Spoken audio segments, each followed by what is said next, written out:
30,000 সন্তানকে হত্যা করার খেসারত দিয়েছিলেন 15ই আগস্টে। দেশের মানুষের সেন্টিমেন্টের বিরুদ্ধে ভারতের গুজরাটের কসাই, মুসলমানদের খুনি নরঘাতক নরেন্দ্র মোদীকে আমন্ত্রণ জানিয়ে যখন বাংলাদেশের স্বাধীনতার অনুষ্ঠানকে কলঙ্কিত করার পায়তারা চালিয়েছিল, তার বিরুদ্ধে শান্তিপূর্ণ প্রতিবাদ জানাতে গিয়ে শাহাদাত বরণ করেছেন হেফাজতে ইসলাম বাংলাদেশের 25-30 জন কর্মী। 2024 সালের জুলাই এবং আগস্ট বিপ্লবে জালিমশাহী স্বৈরাচারী শেখ হাসিনা তার হাতুড়ি লীগ, হেলমেট লীগ এবং তার সন্ত্রাসী লীগের গুলিতে এবং তার নির্দেশে বাংলাদেশের জনগণ এবং জাতির সেবায় নিয়োজিত রাষ্ট্রীয় বাহিনীর সদস্য যারা শেখ হাসিনার আনুগত্য করতে গিয়ে নিজের ভাইয়ের বুকে গুলি চালিয়ে দেশের জনগণের বিরুদ্ধে যুদ্ধ ঘোষণা করে নজিরবিহীনভাবে একটি স্থিতিশীল দেশে সহস্রাধিক ছাত্র জনতাকে ঠান্ডা মাথায় খুন করেছে, হত্যা করেছে। সকল শহীদদের শাহাদাত কবুলের জন্য আল্লাহর দরবারে দোয়া করছি এবং তাদের রুহের মাগফিরাত কামনা করে তাদের এই আত্মত্যাগ, তাদের এই কোরবানির প্রতি জাতির পক্ষ থেকে শ্রদ্ধা নিবেদন করে বলছি, তাদের এই আত্মত্যাগকে বাংলাদেশের মানুষ কোনোদিন ভুলবে না। যদি আমরা ভুলে যাই এবং তাদের যে চাওয়া ছিল বৈষম্যহীন একটি দেশ, বৈষম্যহীন একটি সমাজ গড়ার যে স্বপ্ন নিয়ে তারা অকাতরে জীবন বিলিয়ে দিয়েছে, সিদ্ধান্ত নিয়ে জেনে বুঝে অনেকে প্রাণ বিসর্জন দিয়েছে, তাদের সঙ্গে গাদ্দারি হবে, বিশ্বাসঘাতকতা হবে যদি আমরা বৈষম্যহীন ইনসাফপূর্ণ একটি সমাজ গড়ার ক্ষেত্রে ভূমিকা পালন করতে ব্যর্থ হই। সংগ্রামী সাথী ও বন্ধুগণ, আজ বাংলাদেশ মুক্ত হয়েছে, স্বাধীন হয়েছে। ফ্যাসিবাদ এবং জালিমের হাত থেকে বাংলাদেশের মানুষ মুক্তি এবং নিস্তার লাভ করেছে। এক্ষেত্রে এই পর্যায়ে যে কথাটি আমি বারবার বলছি সেটি হলো, স্বাধীনতা অর্জন করা যত কঠিন, স্বাধীনতা রক্ষা করা তার চেয়েও বেশি কঠিন। স্বাধীনতা রক্ষা করতে যদি আমরা ব্যর্থ হই, হাজারো ভাইয়ের রক্ত বৃথা যাবে। স্বাধীনতা রক্ষা করতে যদি আমরা ব্যর্থ হই, হাজারো মায়ের অশ্রু বৃথা যাবে।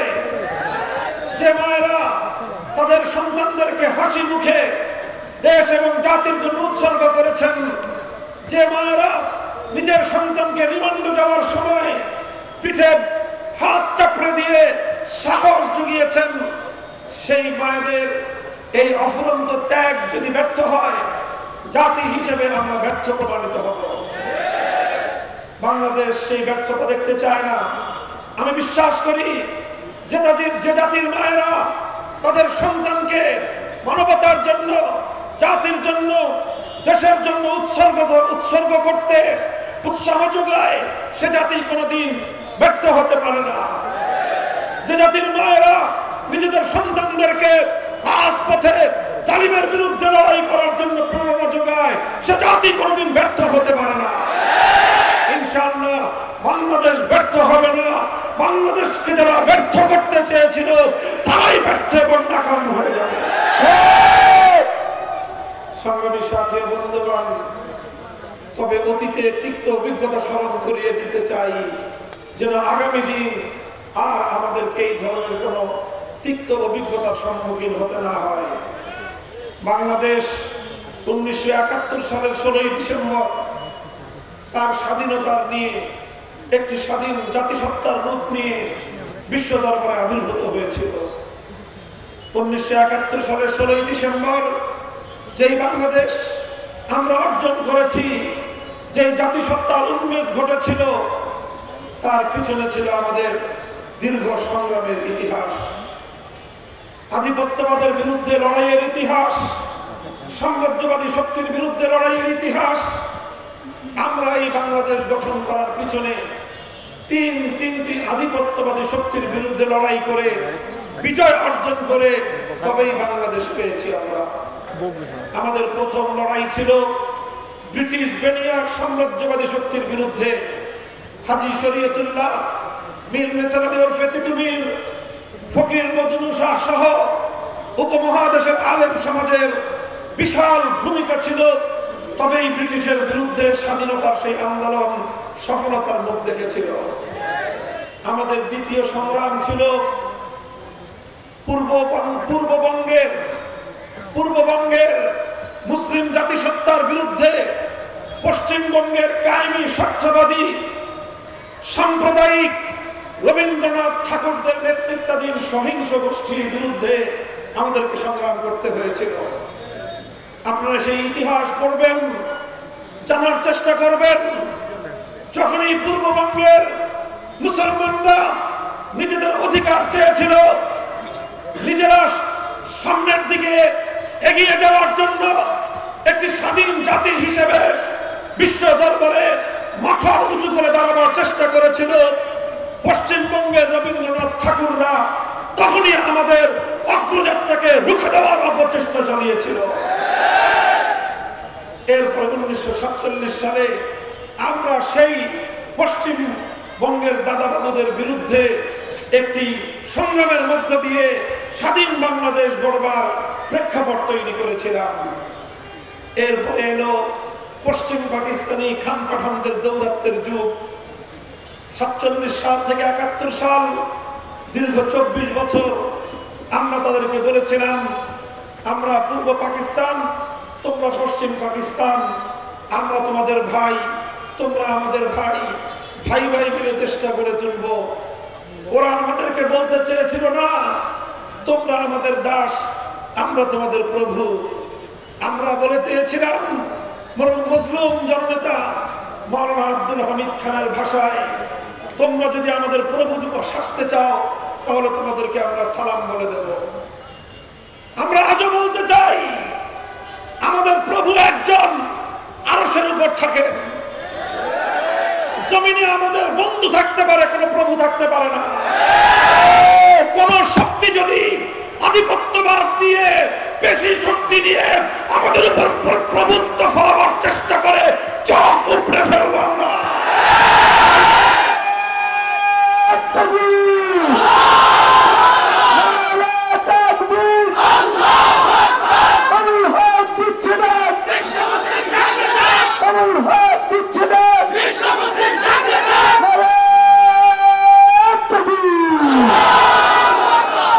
আজও আমাদের পরিষ্কার কথা, বন্ধু সুলভ আচরণ করবেন, বন্ধুত্বের প্রতিদান পাবেন।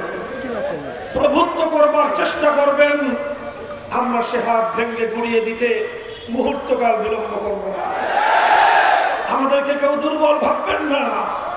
যে জাতির মায়েরা তার সন্তানদেরকে যুদ্ধে পাঠিয়ে, যে জাতির মায়েরা তাদের সন্তানদেরকে আধিপত্যবাদের বিরুদ্ধে, ফ্যাসিবাদের বিরুদ্ধে লড়াই করার জন্য প্রেরণা যোগাতে পারে, সে জাতিকে কেউ দাবায় রাখতে পারে না।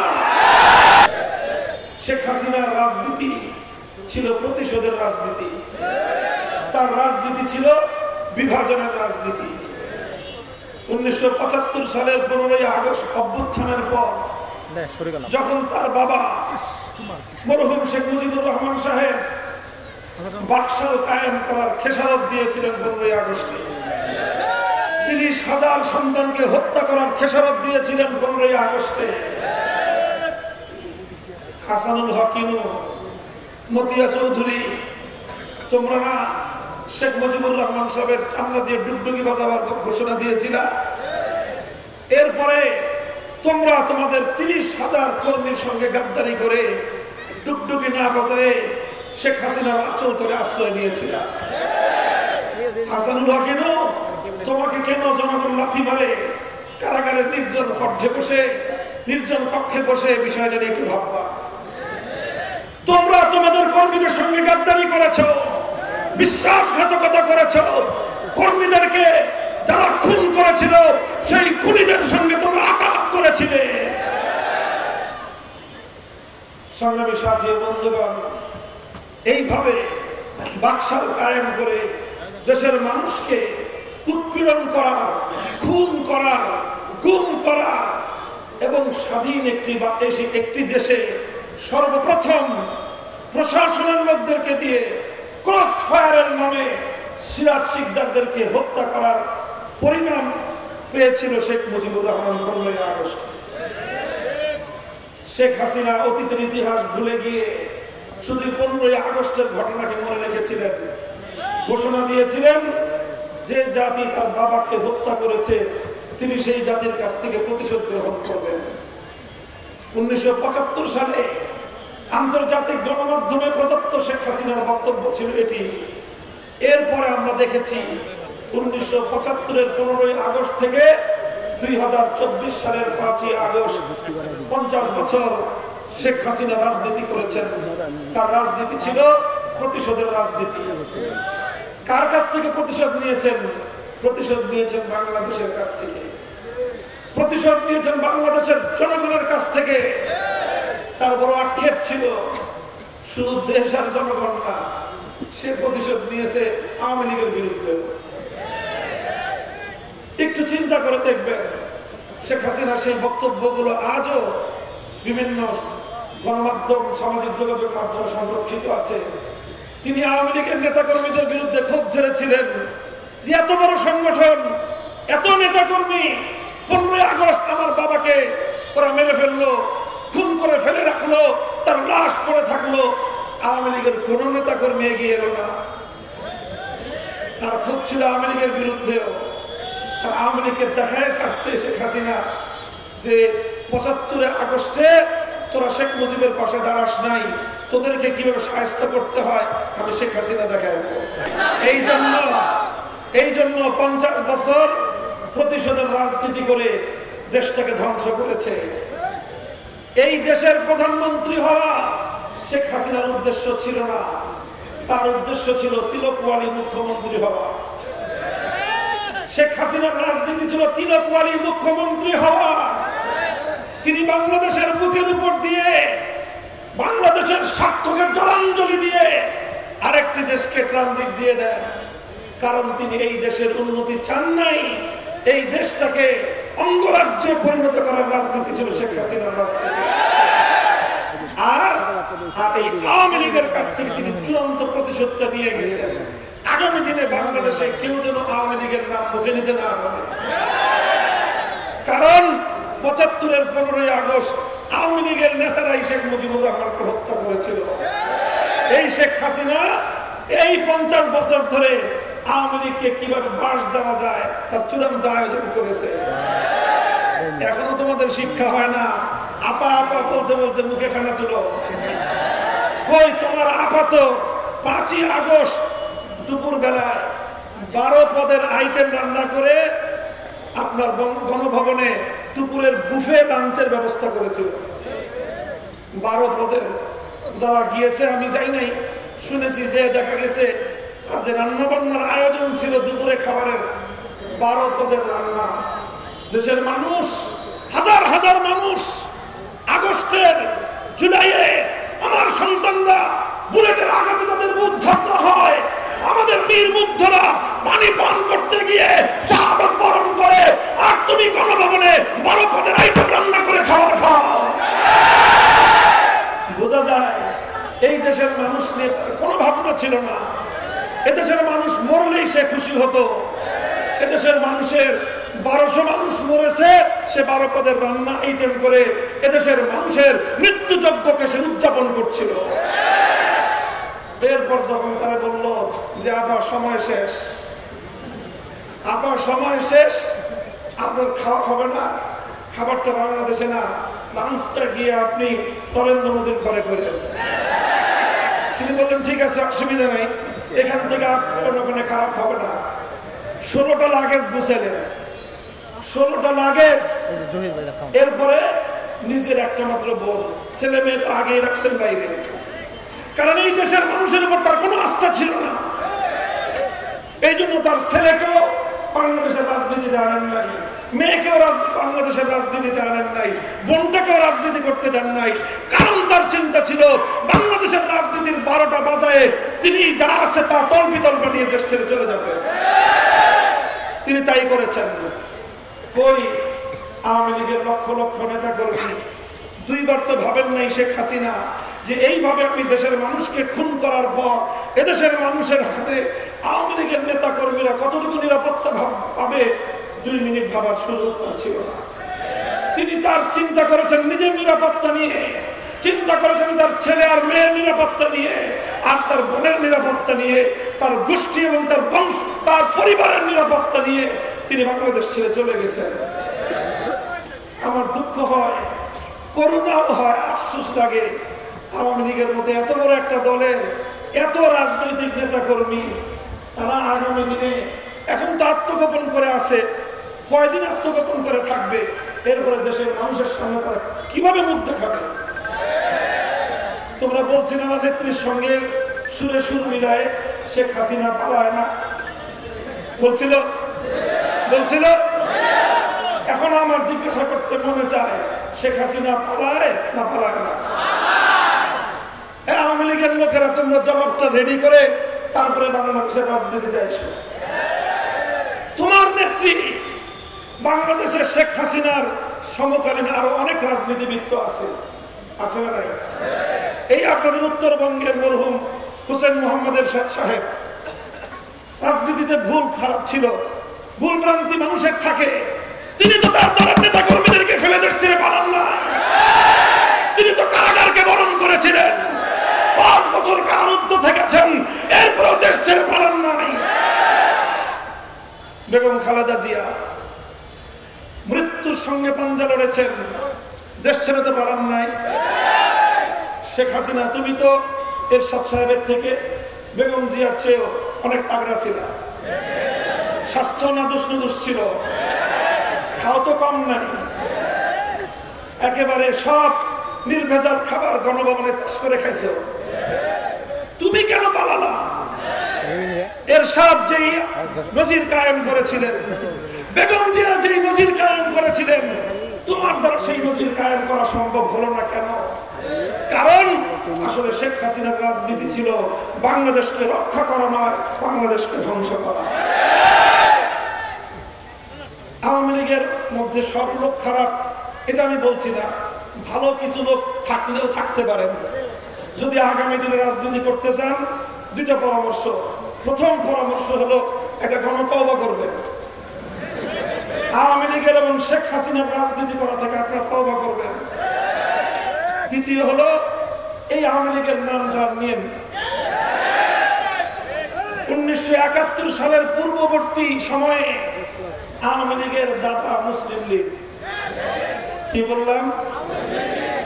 আওয়ামী লীগের দাদা। বলবেন হুজুর আওয়ামী লীগের দাদা মুসলিম লীগ হলো কিভাবে? ইতিহাস পড়েন। শেখ মুজিবুর রহমান সাহেব মুসলিম লীগের রাজনীতি দিয়ে কাজ শুরু করেছিলেন, এরপরে মুসলিম লীগ থেকে জন্ম নিল আওয়ামী মুসলিম লীগ, মুসলিম লীগের ছেলে হলো আওয়ামী মুসলিম লীগ, তারপরে আওয়ামী মুসলিম লীগ থেকে জন্ম নিল আওয়ামী লীগ, অর্থাৎ আওয়ামী মুসলিম লীগের ছেলে হলো আওয়ামী লীগ। তাহলে আওয়ামী লীগ হলো মুসলিম লীগের নাতি, আর মুসলিম লীগ হলো আওয়ামী লীগের দাদা। আপনার দাদা 24 বছর এদেশের মানুষকে শোষণ করেছে, জুলুম করেছে, নির্যাতন করেছে, নিপীড়ন করেছে, মানুষেরকে জ্বালায় পোড়ায় ছারখার করেছে। এরপরে 71 সালের পর মুসলিম লীগের হারিকেন দিয়েও মুসলিম লীগ আর বাংলাদেশে খুঁজে পাওয়া যায় না। আপনারা 24 বছর না 54 বছর জ্বালাইছেন। আগামী দিনে বাংলাদেশে নৌকা নিয়ে খালে বিলে নদীতে খুঁজলেও আওয়ামী লীগের খুঁজে পাওয়া যাবে। রাজনীতি করবেন ওয়েলকাম, তবে 2টা তওবা করবেন আর আওয়ামী লীগের নাম পাল্টায় নতুন নামে ভিন্ন আঙ্গিকে আপনার রাজনীতিতে আসেন, স্বাগত জানাবো। তবে আপনাদের একটা শাস্তি হওয়া দরকার যে এই ধরনের একটা মানসিক বৈকল্যের শিকার, প্রতিশোধ পরায়ণ, ইতিহাসের জঘন্যতম নমরুদ ফেরাউনের উত্তরাধিকারী শেখ হাসিনার মতো একটা সাইকো রোগীকে বাংলাদেশের জনগণের কাঁধের উপর আপনারা স্থাপন করে রেখেছিলেন। আল্লাহ পাক আপনাদেরকে হেদায়েত দান করুক, আর আপনার আব্বা যেখানে আছে ওখানে আল্লাহ তার হেদায়েত দান করুক। হাজার সহস্রাধিক মানুষের রক্তের দাগ তার হাতে লেগে আছে। শুধু এই এক বিপ্লবে 2013 সালে শতাধিক হেফাজতের নিরীহ নিরপরাধ আলেম সমাজের রক্ত তার হাতে লেগে আছে। 57 জন দেশপ্রেমিক সেনা কর্মকর্তা, মুক্তিযুদ্ধ এতজন সেনা কর্মকর্তা হত্যা নিহত হয় নাই। 57 জন সেনা কর্মকর্তাকে একদিনে আপনি হত্যা করেছেন। সংগ্রামী সাথী ও বন্ধুগণ, শেখ হাসিনা নাম অনেক লম্বা, এই আলোচনা দীর্ঘায়িত করতে চাই না। শেখ হাসিনার রাজনীতির আরেকটা দর্শন ছিল বিভাজনের রাজনীতি। বিভাজনের রাজনীতি, তিনি তার কথা না শুনলে যে কাউকে রাজাকারের ট্যাগ দিয়ে দিতেন। মানে রাজাকার উৎপাদনের একটা অটোমেটিক মেশিন পাইছিলেন, আর একটা মুক্তিযুদ্ধ উৎপাদনের মেশিন। শেখ হাসিনার দালালি করলে 75 সালে জন্ম নিয়েও মুক্তিযোদ্ধা, কারণ শেখ হাসিনার দালালি করতে পেরেছেন। আল্লাহর নবীকে গালি দিল মুরতাদ ব্লগার রাজীব হায়দার, বাস শেখ হাসিনার অটোমেটিক মেশিনে রাজীব হায়দার হয়ে গেল দ্বিতীয় প্রজন্মের প্রথম মুক্তিযোদ্ধা। নবীজিকে গালি দিছে, শেখ হাসিনা তাকে মুক্তিযোদ্ধা বানিয়ে দিল। এরপরে এদেশের 4 কোটি ছাত্র জনতা শেখ হাসিনার বৈষম্যমূলক নির্দেশনা মানে নাই। তারা কোটা সংস্কার করে অধিকার চেয়েছিল, শেখ হাসিনা বলে দিল তোরা সব মুক্তিযুদ্ধ, তোরা সব রাজাকারের বাচ্চা। করে নাই? বলেন করে নাই? 4 কোটি ছাত্র জনতা শেখ হাসিনার বিরুদ্ধে ক্ষুব্ধ হয়ে বাংলাদেশের প্রতিটি শিক্ষা প্রতিষ্ঠান থেকে আওয়াজ উঠেছিল, তুমি কে আমি কে। এটাই ছিল শেখ হাসিনার বিরুদ্ধে সবচেয়ে বড় হাতিয়ার। সেটা হলো সমস্ত বিভক্তি বিভাজন ভুলে গিয়ে এদেশের 4 কোটি ছাত্র জনতা, তারা স্কুল কলেজ ইউনিভার্সিটি আলিয়া মাদ্রাসা কওমি মাদ্রাসা সকল ভেদাভেদ ভুলে গিয়ে দেশের পক্ষে ফ্যাসিবাদের বিরুদ্ধে শেখ হাসিনার বিরুদ্ধে অভূতপূর্ব ঐক্য গড়ে তুলেছিল। এই ঐক্যই বাংলাদেশের প্রাণ শক্তি, এই ঐক্যই হলো বাংলাদেশের স্বাধীনতার শক্তি। আগামী দিনে এই ঐক্যটা রক্ষা করতে হবে, ঐক্য রক্ষা করতে হবে। এত তাড়াতাড়ি শেখ হাসিনার প্রেতাত্মাদের কাছ থেকে নিজেদেরকে নিরাপদ ভাবলে চলবে না। শেখ হাসিনা সীমান্তের অপর প্রান্ত দিয়ে ঘুরঘুর ঘুরঘুর করতেছে। খালি সে সীমান্তের ওই পারে ঘুরে তা না, সীমান্তের এই পারেও শেখ হাসিনার দোসররা বিভিন্ন জায়গায় বসে আছে। সময় পেলেই তারা আবার ছবল মারবে, সুযোগ পেলেই তারা আবার ছবল মারবে। এই জন্য বাংলাদেশের বর্তমান বিরোধী দলীয় অন্যতম প্রধান নেতা মির্জা ফখরুল ইসলাম আলমগীর সাহেবের জন্মভূমি থেকে আমি বলতে চাই, বাংলাদেশ জাতীয়তাবাদী দল বিএনপি, জামায়াতে ইসলামী বাংলাদেশ, ইসলামী আন্দোলন বাংলাদেশ, হেফাজতে ইসলাম বাংলাদেশ সহ এনডিপি, এলডিপি, গণ অধিকার পরিষদ, বাংলাদেশ খেলাফত মজলিস, জমিয়তুল উলামা ইসলাম, খেলাফত আন্দোলন, নিজামী ইসলাম, যারা ফ্যাসিবাদ বিরোধী লড়াইয়ে গণতন্ত্র মঞ্চ সহ আমরা একসঙ্গে কাজ করেছি যার যার প্ল্যাটফর্ম থেকে। এখনই আমাদের মধ্যে বিভেদের এবং মতপার্থক্যের কোনো দেয়াল যেন তৈরি না হয়ে যায়। আমরা যেন এত আগেই মনে করতে শুরু না করি যে শেখ হাসিনা এবং তার দোসরদের চূড়ান্তভাবে বিনাশ ঘটেছে, এমন আত্মতৃপ্তির ঢেকুর যেন আমরা এত দ্রুত না তুলি। হ্যাঁ, আমরা রাজনীতি করব, যার যার মতামত রাজনীতিতে আমরা তুলে ধরব, ব্যক্ত করব, কিন্তু ফ্যাসিবাদ বিরোধী ঐক্য আমাদের ধরে রাখতে হবে। ছাত্র জনতাকে বলবো, দেখো 71 সালের মুক্তিযুদ্ধে বিজয়ের কয়েক মাস পরেই আমাদের ঐতিহাসিক বিজয় ছিনতাই হয়ে গিয়েছিল। এদেশের 7 কোটি মানুষের 1000 বছরের ঐতিহ্য, 7 কোটি মানুষের ইচ্ছা এবং অভিপ্রায়কে পদদলিত করে শেখ মুজিবুর রহমান সাহেবের মাধ্যমে ভিনদেশী একটি রাষ্ট্র এবং সরকার তাদের দেশের সংবিধানের মূলনীতিগুলোকে পুঁজি করে একটি প্রেসক্রিপশন আর একটা ছোট্ট চিরকুটের মাধ্যমে বাংলাদেশের সংবিধান তৈরির মূল ভিত্তি রচনা করে দিয়েছিল। 72-এর চেতনা নতুন করে বাংলাদেশে মাথাচাড়া দিয়ে উঠেছিল। 71-এর চেতনা একটা, 72-এর চেতনা আর একটা। আওয়ামী লীগ 72-এর চেতনার মাধ্যমে 71-এর চেতনাকে ছিনতাই করেছিল। বৈষম্য বিরোধী ছাত্র নেতৃবৃন্দ 24 সালের এই চেতনাকেও আবার আরেকটা পাল্টা চেতনার মাধ্যমে হাইজ্যাক করার পায়ে তারা চলতে পারে। তোমরা হুঁশিয়ার থেকো, সোচ্চার থেকো। আমি এই 2024-এর জুলাই এবং আগস্টের বিপ্লবের গতি প্রকৃতি খুব গভীরভাবে পর্যবেক্ষণ করার চেষ্টা করেছি। আমার কাছে একটা নয়নাভিরাম দৃশ্য আমার চোখে ধরা পড়েছে। এই বিপ্লবের গতিপথ যেটা তৈরি করে দিয়েছিল, আমরা দেখেছি উত্তপ্ত ঢাকার রাজপথে এবং বিভিন্ন জেলা ও বিভাগীয় শহরগুলোর রাজপথে আমাদের ছেলেরা আন্দোলন করছে, সংগ্রাম করছে, শাহাদাত বরণ করছে, হতাহত হচ্ছে। উত্তাল সেই দিনগুলোতে যখনই নামাজের ওয়াক্ত হয়ে গেল, আমাদের স্কুল কলেজের ছেলেরা, ইউনিভার্সিটির ছাত্ররা রাজপথে দাঁড়িয়ে আল্লাহু আকবার, আল্লাহু আকবারের আযানের ধ্বনিতে বাংলার আকাশকে মুখরিত করে তুলেছিল। এরপর একজন ইউনিভার্সিটির ছাত্র, কোনো হুজুর লাগে নাই, তাদের কোনো আলেম লাগে নাই, তারা নিজেরাই ইমাম হয়ে নামাজ পড়েছে জামাতের সাথে। শত শত হাজার হাজার ছাত্র সারিবদ্ধভাবে যে রাজপথে তারা আন্দোলন সংগ্রাম করেছে, যে রাজপথে তাদের বুকের তাজা রক্ত ঝরেছে, সেই রাজপথের উত্তপ্ত পিচ ঢালা পথকে জায়নামাজ বানিয়ে সিজদায় লুটিয়ে পড়েছে। আর এরপর আল্লাহর দরবারে ফরিয়াদের হাত উত্তোলন করেছে, চোখের অশ্রু ঝরিয়ে আল্লাহর দরবারে তারা ফ্যাসিবাদের বিরুদ্ধে সাহায্য কামনা করেছে।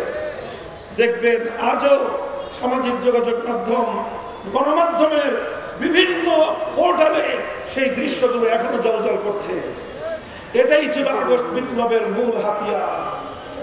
সম্ভব হতো না বিএনপি, জামাত সহ সমস্ত শক্তিগুলো ঐক্যবদ্ধ হয়েও এই ফ্যাসিবাদী ভারতের সেবাদাসী শেখ হাসিনাকে ক্ষমতার মসনদ থেকে অপসারণ করতে পারে নাই। এই ছোট্ট ছোট্ট আবাবিলের মতো ছাত্ররা পারলো। কেন পেরেছিল?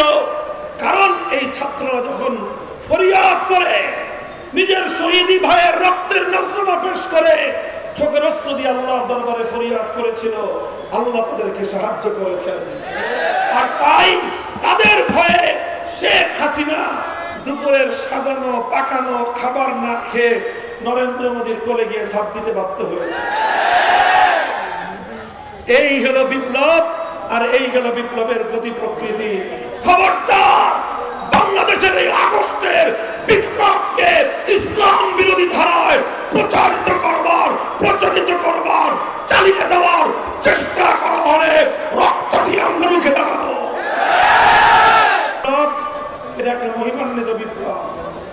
এই বিপ্লব বাংলাদেশের হাজার বছরের ঐতিহ্য এবং ইতিহাসের ধারাবাহিকতা। এই বিপ্লব কাজেই আমরা ৯০% মুসলমানদের ধর্মীয় চেতনা, সেন্টিমেন্টের প্রতি সকলকে যথাযথ শ্রদ্ধা বজায় রাখার আহ্বান জানাবো। যদি সেটা সম্ভব না হয়, সম্প্রীতির বাংলাদেশ গড়া কোনোদিন সম্ভব হবে না। একদিকে সংখ্যাগুরু মুসলমানদের ধর্মীয় চেতনাকে মর্যাদা দেওয়ার পাশাপাশি সকল সংখ্যালঘু, হিন্দু, বৌদ্ধ, খ্রিস্টান সহ উপজাতীয় যে সকল সংখ্যালঘু মানুষের বসবাস এই বাংলাদেশের সীমান্তে, সেই সংখ্যালঘুদের জান, মাল, ইজ্জত, আবরু, অর্থনৈতিক এবং ধর্মীয় সকল অধিকার তিলে তিলে আমাদেরকে রক্ষা করতে হবে। ইনশাআল্লাহ বাংলাদেশ সেটা পারবে। বিগত ১.৫ মাস, এই ৪০ দিন তার প্রমাণ রেখেছে। আমি একটা কথা বলে আসছি, আসলে এই আওয়ামী লীগের আমলে এবং তার আগে পরে সংখ্যালঘু নির্যাতনের যেই ঘটনাগুলো সংঘটিত হয়, এর আসল রূপ হলো, প্রকৃত ঘটনা হলো শেখ হাসিনা এবং তার সাম্প্রদায়িক অপশক্তি রাতের অন্ধকারে সংখ্যালঘুদেরকে কান্নাকিনি হয়ে ছবল মারত, দিনের বেলায় তারাই আবার ওঝা হয়ে ঝাড়তে আসত। নাটক, নাটক, নাটক। এই নাটকের কলা কুশীলবরা যদি ঘুরে দাঁড়াতে না পারে, ইনশাআল্লাহ বাংলাদেশে আর কোনোদিন কোন সংখ্যালঘু নিপীড়নের ঘটনা ঘটবে না। হেফাজতে ইসলাম সহ এদেশের ইসলামপন্থীরা সংখ্যালঘুদের প্রতিটি স্থাপনা, প্রত্যেকটি অধিকারকে নিরাপত্তা দেওয়ার জন্য আইন শৃঙ্খলা রক্ষাকারী বাহিনী প্রশাসনের সাথে কাঁধে কাঁধ মিলিয়ে অতীতের মতোই ভূমিকা পালন করে যাবে। বাংলাদেশে সাম্প্রদায়িক সংঘাতের কোনো স্থান নাই। কথা ঠিক না বেঠিক? ইনশাআল্লাহ এভাবেই আমরা আমাদের এই সংগ্রামকে অব্যাহত চালিয়ে যাব যতদিন পর্যন্ত আমরা চূড়ান্ত গন্তব্যে পৌঁছতে না পারবো, ততদিন আমাদের সংগ্রাম চলবে ইনশাআল্লাহ। বলবেন আমাদের চূড়ান্ত গন্তব্য কি? আমাদের চূড়ান্ত গন্তব্য হলো ইনসাফপূর্ণ একটি সমাজ কায়েম করা, যেই সমাজে থাকবে না কোনো বৈষম্য, যেই সমাজে থাকবে না কোনো ভেদাভেদ, যেই সমাজে থাকবে না অনাহারের আর্তনাদ, যেই সমাজে থাকবে না নিপীড়িত মানুষের বঞ্চনার কোনো হাহাকার, যেই সমাজে থাকবে না মানুষের উপর মানুষের প্রভুত্বর কোনো শৃঙ্খল। সেই সমাজ গড়া সম্ভব কোনো তন্ত্রমন্ত্র দিয়ে নয়, মানব রচিত কোনো তন্ত্রমন্ত্র দিয়ে নয়। সেই পূর্ণাঙ্গ ইনসাফ ভিত্তিক সমাজ গড়তে হলে একটাই ব্যবস্থা, সেটা হলো আল্লাহর জমিনে আল্লাহ প্রদত্ত রাজনৈতিক বন্দোবস্ত কায়েম করতে হবে। আল্লাহ পাক যে রাজনৈতিক বন্দোবস্ত দিয়েছেন সেটা হলো আল্লাহর প্রতিনিধিত্বের রাজনীতি, অর্থাৎ খেলাফতের রাজনীতি। আসুন আমরা একটা স্লোগান তুলব, ধর্ম বর্ণ ভিন্ন মত, বলেন ধর্ম বর্ণ ভিন্ন মত সবার জন্য খেলাফত। খেলাফত শুধু মুসলমানদের জন্য নয়, খেলাফত ব্যবস্থা হিন্দুদের জন্য কল্যাণকর। খেলাফত ব্যবস্থা বৌদ্ধ খ্রিস্টান সহ সকল ধর্মাবলম্বীদের জন্য বৈষম্যহীন সাম্যের সমাজ কায়েম করবার অঙ্গীকার। তাই বাংলাদেশ খেলাফত মজলিস আপনাদেরকে আহ্বান জানাচ্ছে, আসুন আমাদের হাতে হাত রাখুন, টেকনাফ থেকে তেতুলিয়া আমরা একটা খেলাফতের আন্দোলন সংগ্রাম গড়ে তুলি। ইনশাআল্লাহ এই বাংলাদেশে চূড়ান্ত বিজয়, যেদিন আল্লাহর দিনের বিজয় আসবে, সেদিন পূর্ণাঙ্গ ইনসাফ কায়েম হবে ইনশাআল্লাহ। আপনারা সেই সংগ্রামে আমাদের মিছিলে শামিল হতে প্রস্তুত থাকবেন তো ইনশাআল্লাহ? আল্লাহ পাক আপনাদের সকলকে তৌফিক দান করুন। ইনশাআল্লাহ দেখা হবে আবার সংগ্রামের উত্তাল ময়দানে, কথা হবে স্লোগানে স্লোগানে। নাসরুম মিনাল্লাহ ওয়া ফাতহুন করিব। বাংলাদেশ জিন্দাবাদ, বাংলাদেশ খেলাফত মজলিস জিন্দাবাদ।